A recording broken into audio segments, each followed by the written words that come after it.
আসসালামু আলাইকুম। Capitalisation and punctuation সমাধান করার ক্ষেত্রে মাথায় খেয়াল রাখতে হবে যে প্রথম যে ওয়ার্ডটা বসবে, প্রথম যে ওয়ার্ড থাকবে, সেই ওয়ার্ডটার প্রথম লেটার এটা সবসময় ক্যাপিটাল লেটার হবে।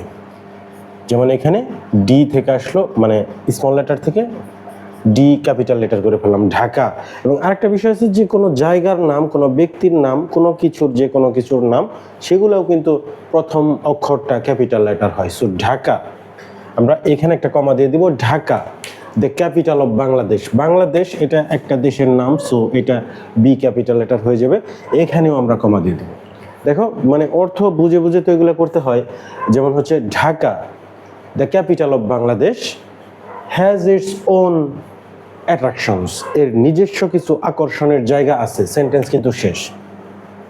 এখন আরেকবার পুরোটা দেখো, Dhaka the capital of Bangladesh has its own attraction, অর্থাৎ হচ্ছে ঢাকা বাংলাদেশের রাজধানী, এটার নিজের আকর্ষণের কিছু জায়গা আছে।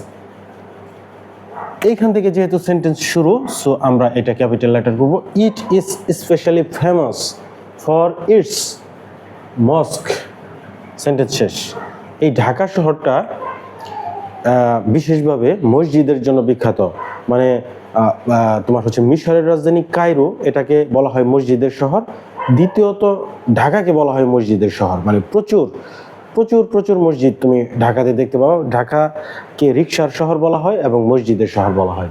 সো এখানে এখন দেখো, it is specially famous for its mosque. এখন এইখানে ইটের সাথে এস হবে, কারণ পজেশন যখন বোঝাবে তখন এস যুক্ত হলে সেই এস এর পূর্বে অ্যাপোস্ট্রফি এস হয়। যেমন হচ্ছে এই যে এখানে দেখো, ইটস অর্থাৎ এটার, এই যে পজেশন বোঝাইছে, এটার, ইহার, ঠিক আছে, এরকম বোঝায়। So it is specially famous for its mosque, যেহেতু এখান থেকে সেন্টেন্স শুরু। Once its name was Jahangirnagar, যে ক্যাপিটাল লেটার, যেহেতু এটার নাম Jahangirnagar. And it was famous for muslin cloth, এবং এটা মুসলিন কাপড়ের জন্য বিখ্যাত ছিল। সো মুসলিন ক্লথ, এটা কিন্তু মুসলিন কিন্তু কাপড়ের নাম, so M capital letter. So এইভাবে আমরা এটা সমাধান করলাম। এখানে কিন্তু তোমাদের এসএসসি পরীক্ষায় 5টা নাম্বার কিন্তু এখানে থাকবে। এটা একটু বুঝে বুঝে করলে খুব সহজ, কঠিন কিছু না।